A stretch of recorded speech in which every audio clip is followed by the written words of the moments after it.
വടകരയിൽ കൊട്ടിക്കലാശം ഒഴിവാക്കാൻ തീരുമാനം. സംഘർഷ സാധ്യത കണക്കിലെടുത്താണ് ഈ ഒരു തീരുമാനം ഇപ്പോൾ ഉണ്ടാകുന്നത്. വടകര ഡിവൈഎസ്പിയുടെ നേതൃത്വത്തിൽ വിളിച്ചു ചേർത്ത പാർട്ടി പ്രതിനിധികളുടെ യോഗത്തിലാണ് ഈ ഒരു തീരുമാനം ഇപ്പോൾ ഉണ്ടാകുന്നത്. കൂടുതൽ വിവരങ്ങളുമായി ദിസ്ന സുരേഷ് ചേർന്നുണ്ട്. ദിസ്ന, ഇപ്പോഴും ആ ഒരു സംഘർഷ സാധ്യത അവിടെ നിലനിൽക്കുകയല്ലേ?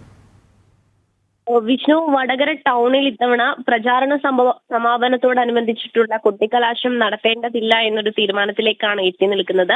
വടകര ഡിവൈഎസ്പിയും രാഷ്ട്രീയ പ്രതിനിധികളും നടത്തിയ യോഗത്തിലാണ് ഇത്തരത്തിലുള്ള ഒരു തീരുമാനത്തിലേക്ക് എത്തിയിരിക്കുന്നത്. സംഘർഷ സാധ്യത കണക്കിലെടുത്താണ് ഇത്തരത്തിലുള്ള ഒരു തീരുമാനത്തിലേക്ക് എത്തിയിരിക്കുന്നത്. പ്രധാനമായും വടകര പോലീസ് സ്റ്റേഷൻ പരിധിയിലെ വില്ലോപ്പള്ളി ടൗണിൽ സംഘർഷ സാധ്യത കണക്കിലെടുത്ത് യാതൊരുവിധ കൊട്ടിക്കലാശ പരിപാടികളും നടത്തേണ്ടതില്ല എന്നൊരു തീരുമാനത്തിലേക്കാണ് ഇപ്പോൾ എത്തി നിൽക്കുന്നത്.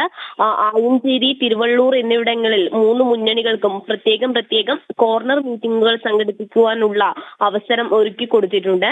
മാത്രമല്ല, DJ വാദ്യങ്ങൾ, ഓപ്പൺ വാഹനങ്ങളിലെ പ്രചാരണ പ്രകടനങ്ങൾ എന്നിവ പൂർണ്ണമായും ഒഴിവാക്കുകയും മറ്റു വാഹനങ്ങളിൽ പ്രചാരണം നടത്തുന്നത് പൂർണ്ണമായും ഒഴിവാക്കണം തുടങ്ങിയ നിബന്ധനകളൊക്കെ തന്നെയും ഈ യോഗത്തിൽ തീരുമാനിച്ചിട്ടുണ്ട്. 4 മണിക്ക്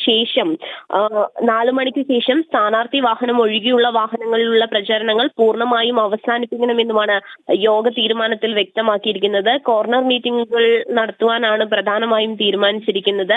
എന്തായാലും സംഘർഷ സാധ്യത കണക്കിലെടുത്താണ് ഇത്തരത്തിലുള്ള ഒരു തീരുമാനത്തിലേക്ക് എത്തിയിരിക്കുന്നത്. വിഷ്ണു, വ്യക്തമാണ്. ദിസ്നയാണ് വിശദമായ റിപ്പോർട്ടുകൾ പങ്കുവച്ചത്.